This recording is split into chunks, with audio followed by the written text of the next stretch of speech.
안녕하세요. 반갑습니다. 자, 이번에 치러진 2019년 4월 6일 날 시행된 2019년 국가직 9급 세법 개론 해설 강의고요.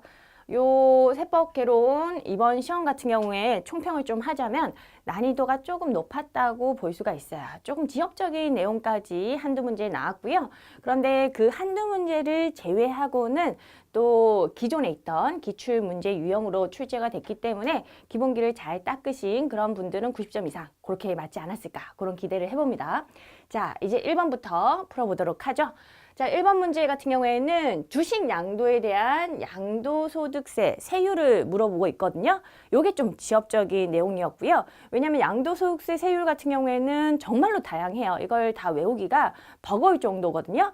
그런데 이걸 물어봤다는 것 자체가 조금 너무 심했다. 그런 생각이 좀 드는 부분이었어요. 이 문제 같은 경우에는 아마 정답률이 많이 떨어지지 않았을까 그런 생각을 좀 해봅니다. 자, 정리를 한번 해보죠. 요 주식 양도에 대한 건데 대주주가 양도한 경우 이렇게 두 개로 좀 나뉘고요. 그리고 대주주 외의자가 양도한 경우 이렇게 나뉜다고 보시면 돼요. 결론은 10%, 20%, 30%인데 대주주가 양도를 했고요. 중소기업 외의 주식으로서 1년 미만 보유한 주식, 그걸 양도한 경우에 제일 높아요. 30%. 여기 어떤 경우? 중소기업 외의 주식이고 엔드로 중소기업이 아닌 외의 주식이고 1년 미만 보유. 그 경우에 30% 제일 높고요. 그 다음에 20%. 이것도 어려운 게 25%짜리도 있어요. 3억까지는 20%, 3억 초과분은 25%. 이런 거 외우기가 좀 쉽진 않죠, 사실상. 그리고 대주주 외의 경우에 양도했을 경우에는 일반적으로는 20%, 그런데 10%짜리도 있긴 해요. 중소기업 주식인 경우. 중소기업 주식인 경우에는 가장 낮은 세율을 적용하고 있습니다. 이런 식으로 10%, 20%, 30%고요. 여기서는 다 외우기는 좀 버겁고 30% 제일 높은 거.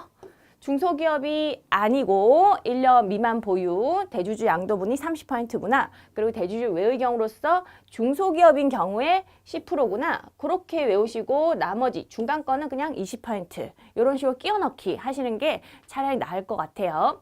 자, 이런 식으로 구조가 되고요.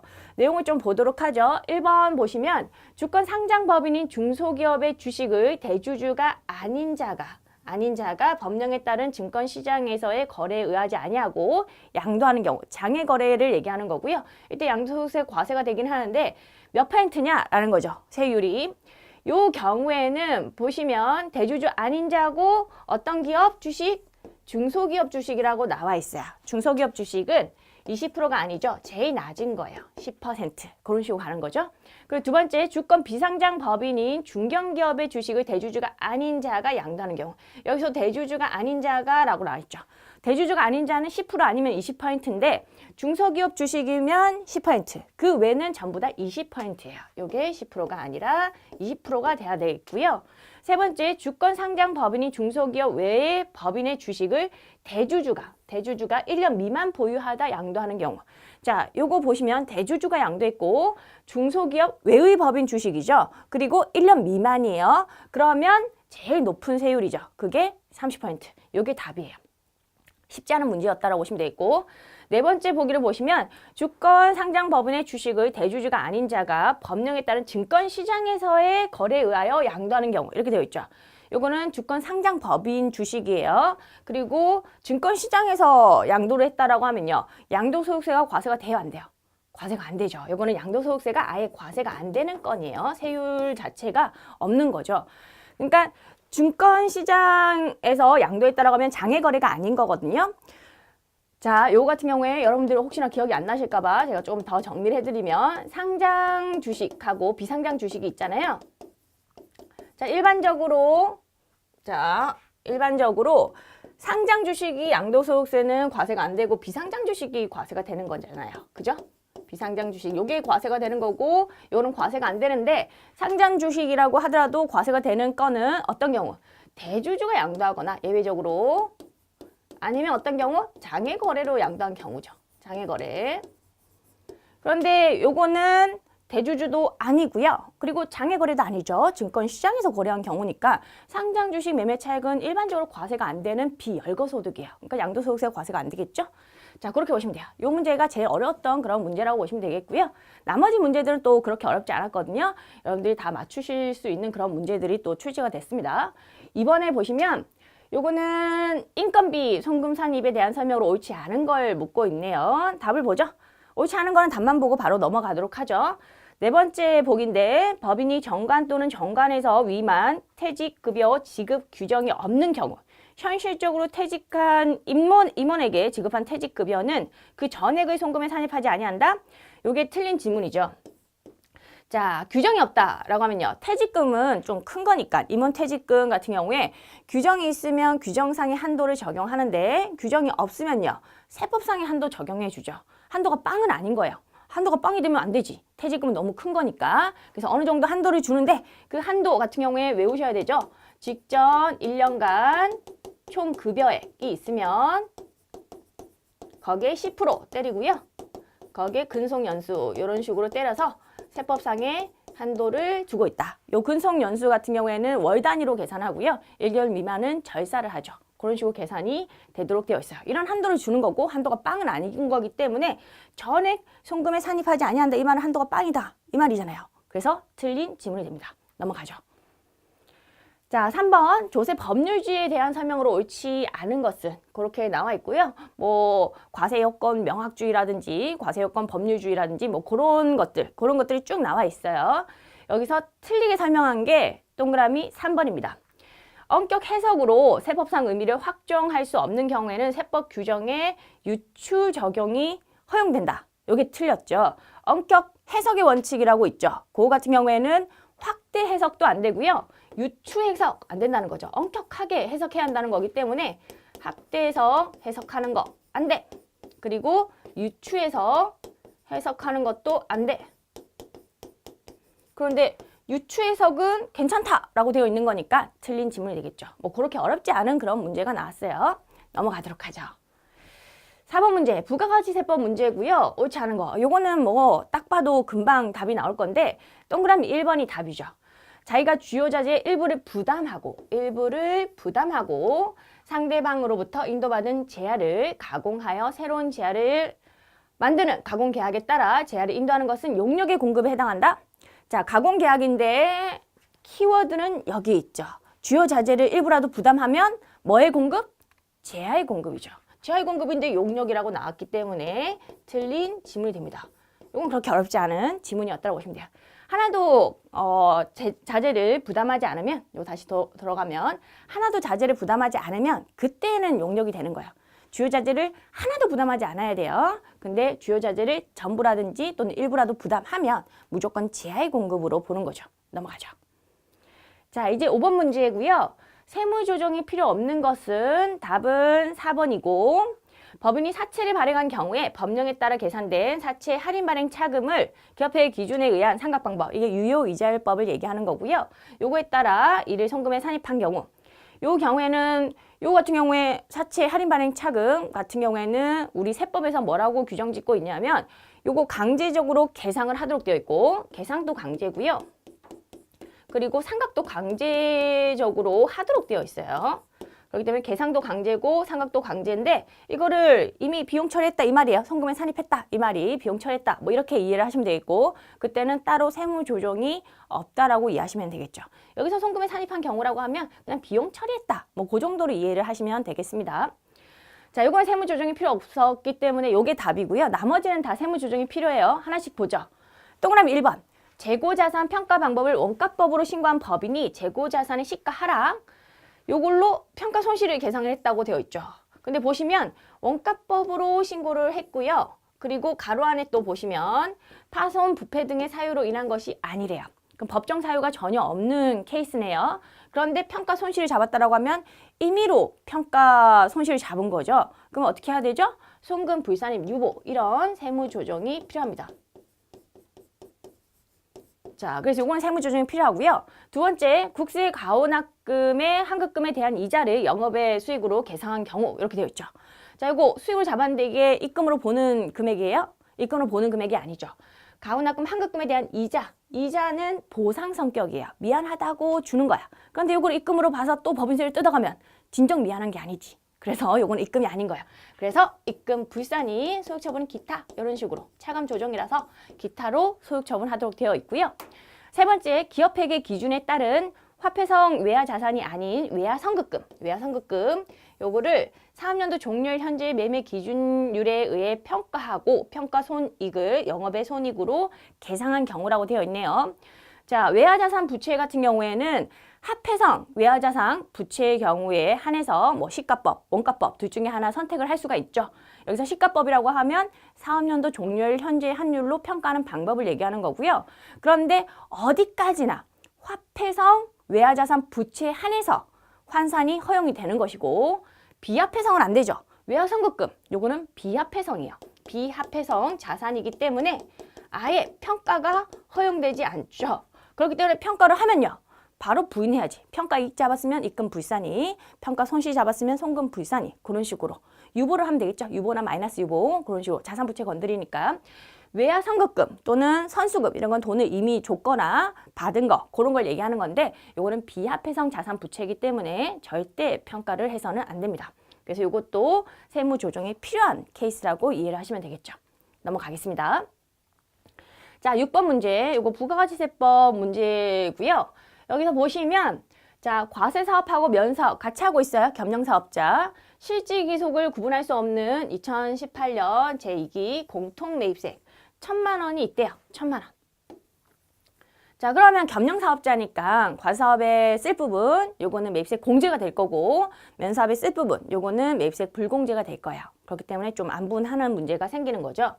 자, 여기 공통매입세액 중 2018년 2기 과세기간에 공제받을 수 있는 금액 그걸 물어본 거죠. 공제받을 수 있는 금액은 과사업에 쓸 부분 그걸 얘기하는 것이고 그러면 어떤 비율? 과세 비율을 곱하는 건데 매입세액이니까 단기 비율이다 정기 비율이다. 단기 비율이에요. 공급의 경우에 과표 안분 같은 경우에는 직전 비율을 적용하죠. 공통사용제한을 팔아버렸어. 매각이야. 매각해서 과세 표준 안분한다라고 하면 직전 비율이에요. 그런데 사온 거잖아요. 공통 매입세액. 사온 거는 어떤 비율? 단기 비율이에요. 그럼 단기는요. 언제죠? 2018년 2기. 요 비율을 적용해서 때리면 되는 거예요. 그렇게 어렵지 않은 문제였고요. 단기 어떤 비율? 매입세액 공제이기니까 과세 비율. 자, 그러면 전체 1억 원 합계 중에서 과세 사업의 공급가액 4천만 원을 차지하는 비율은요. 보시면 40%가 되겠네요. 요 비율을 때려주시면 돼요. 1,000만 원 곱하기 40%. 요 1,000만 원 공통 매입세 곱하기 40% 하면 바로 답이 나오죠. 400만 원이 답이 됩니다. 뭐 그렇게 어렵지 않은 문제였다고 보시면 되겠습니다. 자, 넘어가도록 하겠습니다. 이제 7번이에요. 국기법 상의 납세자의 권리에 대한 설명으로 옳지 않은 거 답을 보죠. 답은 3번. 세무조사는 납세자의 사업과 관련하여 세법에 따라 신고, 납부 의무가 있는 세목별로 나누어 실시하는 것이 원칙이다. 나누어 실시하는 것이 원칙이다. 이게 원칙이 아니죠. 세무조사를 할 때는 너무 귀찮게 하면 안 되니까 한꺼번에 다 해야 돼. 다 하고 가야 돼. 통합조사의 원칙. 모든 세목을 다 통합해서 조사하는 것이 원칙이에요. 통합조사 원칙이라고 부르죠. 통합조사 원칙인데 이런 식으로 딱딱 나눠서 한다. 그러면 세무조사 또 부가가치세 조사로 나왔다가 또 나중에 법인세 조사로 나왔다가 이러면 납세자의 영업을 방해할 수가 있고 너무 귀찮게 할 수가 있어요. 그래서 통합조사가 원칙이고요. 부분조사 같은 경우는 예외적으로 허용되는 케이스라고 이해를 하시면 돼요. 원칙은 어떤 게 원칙? 통합조사 원칙. 그렇게 보시면 되겠습니다. 이게 틀렸고 나머지를 읽어보시면 될 것 같고 넘어가죠. 8번 조세불복의 대리인에 대한 설명으로 옳지 않은 것은 자, 이것도 그렇게 어렵지 않죠. 기존에 나왔던 그런 문제들 유형이 나왔어요. 4번이 답이에요. 법인이 아닌 심판청구인이 심판청구의 대상 세목이 상속세이고 청구 금액이 5천만 원인 경우 조세 심판원의 세무사를 국선 대리인으로 선정하여 줄 것을 신청할 수 있다. 자, 국선 대리인 제도는 국선 변호인처럼 서민들을 위한 제도예요. 서민들 억울한 일을 당했는데 돈이 없어. 그러면 수수료를 이렇게 변호사들이란지 세무사들한테 주고 대리인을 선정할 수가 없다는 거죠. 그렇다 보니까 국가가 선임해 주는 세무사, 뭐 회계사 이런 자들을 국선 대리인이에요. 불복 청구를 좀 대신해 주는 그런 세법 지식이 있는 자들을 얘기하는 거죠. 서민들을 위한 제도인데 상속세는요, 요거는 서민들이 내는 세금이다? 아니죠. 요거는 부자들이 내는 세금이거든요. 어떤 게 부자들이 내는 세금이죠? 상속세, 그리고 증여세.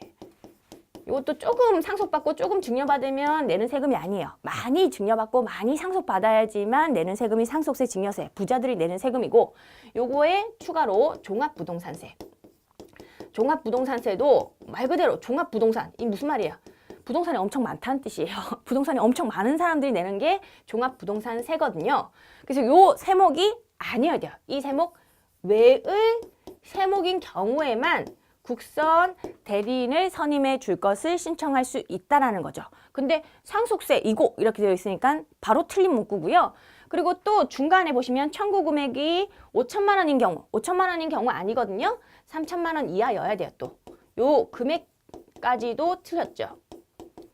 불복 청구 금액이 좀 적어야 돼. 서민들을 위한 거기 때문에. 그래서 이런 세목이 아니어야 되고 또 금액도 적어야 되고, 그런데 둘 다 틀렸죠. 그렇기 때문에 요게 틀린 문구. 요거는 시험에 많이 나왔던 부분이에요. 세목 많이 건드리거든요. 그래서 그 유형이 바로 나왔다라고 보시면 돼요. 요거는 바로 찍으실 수 있었어야 되는 그런 문제. 자, 넘어가죠. 9번입니다. 소득세법 문제고요. 뭐 퇴직, 양도소득, 요건 종합소득과 달리 구분하여 과세하는 것에 대한 설명. 구분하여 과세하는 거, 이게 뭐냐면 분류과세, 그거에 대한 설명으로 옳지 않은 거, 그걸 묻는 거죠. 퇴직하고 양도는 금액이 크니까 이거를 종합해서 세율을 때려버리면 갑자기 퇴직소득, 양도소득이 발생하는 해에 세부담이 급격하게 증가하는 그런 현상, 결집효과라고 부르죠. 결집효과, 이런 걸 완화하고자, 결집효과를 완화하고자 퇴직소득, 양도소득 같은 경우에는 세율을 별도로 정해서 별도로 세금을 매기는 걸 분류과세라고 해요. 뭐 카테고라이징 뭐 이런 식으로 이해를 하시면 돼요. 종합하지 않는다 뭐 그런 뜻이에요. 자, 설명으로 틀린 게 동그라미 2번이죠. 양도소득은 기간별로 합산하지 않고 그 소득이 지급될 때 소득세를 원천징수함으로써 과세가 종결된다. 이건 분리과세를 설명하고 있잖아. 분리과세. 분리과세가 원천징수소 납세무 종결. 그걸 얘기하는 건데 분리과세하고 분류과세는 다른 거예요. 양도소득 같은 경우에 일단 원천징수가 돼요, 안 돼요? 양도소득은 원천징수가 안 되는 소득이에요. 원천징수가 안 되는 소득이고, 얘는 뭐 예정신고라든지 확정신고를 하는 소득이고요. 원천징수 자체가 안 되는 건데 원천징수소 납세가 종결된다. 틀린 문구가 되죠. 분류과세를 설명해야 되는데 갑자기 분리과세가 나왔기 때문에 틀린 지문. 이것도 어렵지 않았죠? 자, 넘어가죠. 10번 문제. 자, 10번 문제 같은 경우에는 대선 충당금 관련된 내용이었고, 이것도 기존에 나왔던 그런 유형이에요. 이 대선 충당금 세무 조정의 결과가 각 사업연도 소득금액에 미친 영향은, 자, 단순히 대손 충당금 뭐 한도 초과액 이런 걸 물어본 게 아니에요. 요 대손 충당금 관련해서 여러 가지 세무 조정이 있을 건데 그거를 다 합쳐서 각 사업연도 소득 금액에 미친 영향, 그걸 물어본 겁니다. 자, 먼저 대손 충당금 개정이 나와 있고요. 요 개정에서 우리가 필요한 거는 여기에 다 있죠. 여기에 다 있습니다. 여기에 우리가 필요한 금액들이 다 몰려 있다라고 보시면 되겠고, 첫 번째로 정기 2월 중에 정기의 한도 초과로 부인된 금액 300만 원이 포함되어 있다. 요 1200 안에 300만 원이 포함되어 있다는 건데, 대손 충당금은 총액법으로 세무 조정을 하거든요. 그래서 요 정기로부터 넘어온 한도 초과액은 바로 송금 산입 마이너스 유보하고 시작하는 거, 그건 아시죠? 300만 원 요거 잇따라 가면 요거는 바로 송금 산입 마이너스 유보, 그런 식으로 해야 되겠고, 300만 원이죠. 자, 그렇게 하시고요. 그리고 단기 상객 요거죠. 1000만 원. 요거는 법인세법에 따른 대손 요건을 충족한 매출 채권과 상계된 것이며 그의 대손 처리된 매출 채권은 없다. 요게 장부상의 대손금인데 요게 전부 다 대손 요건 충족했다고 했으니까 세법상으로도 대손금으로 인정을 한다. 그런 의미가 되는 거고요. 여기 대손 충당 설정 대상이 되는 매출 채권 잔액이 나와 있습니다. 16기 말이라고 하면 정기예요. 지금 17기거든요. 정기 말 매출 채권이 2억 5천, 그리고 17기 말 단기 말에는 3억 원이 있어요. 자, 그러면 제일 먼저 하셔야 될 것이 대손율이에요. 대손 실적률. 요걸 파악하셔야 되는데, 대손 실적률은 정기 말 채권 잔액분의 단기 대손금의 비율을 얘기하는 거죠. 그러면 이게 되겠네요. 2억 5천분의 요거 1000만 원이 차지하는 비율. 요게 되는 거고요. 2억 5천 중에 1000만 원이 차지하는 비율은 때려보시면 4%가 됩니다. 요게 대손 실적률이 되는 것이고, 비율은 맥스로 가는 거죠. 대선 실적률 4%하고 우리 세법에서 정하고 있는 거 1%. 둘 중에 큰 비율을 적용하는데 4%가 더 크니까 요거를 바로 단기말 매출채권 잔액 3억 원에다가 적용을 하시면 돼요. 그럼 대선 충당금 기말 잔액에 대한 한도가 나오는 거죠. 3억 곱하기 4% 하시면 1,200만 원 나오네요. 그럼 대선 충당금 한도 초과액을 바로 나올 수 있겠죠? 자, B금액. B금액은 요 금액 보셔야 돼요. 우리가 이쪽에 필요한 금액들이 다 있거든요. 대선 충당금 총액법 논리기 때문에 손익 계산서 아예 보실 필요 없고요. 요렇게 BS상에 기말 잔액을 보시면 돼요. 기말 잔액. 기말 잔액만큼 다 대선 상액비로 잡았다. 이런 컨셉이죠. 그게 총액법이에요. 1,500하고 한도 우리가 구해놨죠? 1,200. 비교하면 300만큼 한도 초과액이 발생하죠. 요거를 송금, 불산입, 유보 이렇게 하면 돼요. 그러면 세무조정이 지금 몇 개가 있었어요? 2개가 있은 겁니다. 2개가. 이렇게 300만 원 송금 산입 마이너스 유보가 있었고요. 그리고 300만 원 송금 불산입 플러스 유보가 있었어요.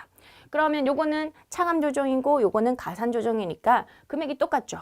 그러면 각사 소득에 미치는 영향은 없네요. 빵이 되는 거예요. 자, 그러면 답은요. 이쪽에 제가 띄울 건데 여기 보시면 빵 나와 있죠. 3번. 3번이 답이에요. 이런 식으로 찾아주셔야 돼요. 여기서는 대선 충당금 한도 초과액을 물은 건 아니고요. 각사 소득에 미치는 영향, 그걸 물어본 거니까 여러분들이 총체적으로 모든 세무 조정 다 해보시고 그거의 영향을 분석을 해주실 수 있어야 돼요. 넘어가도록 하죠.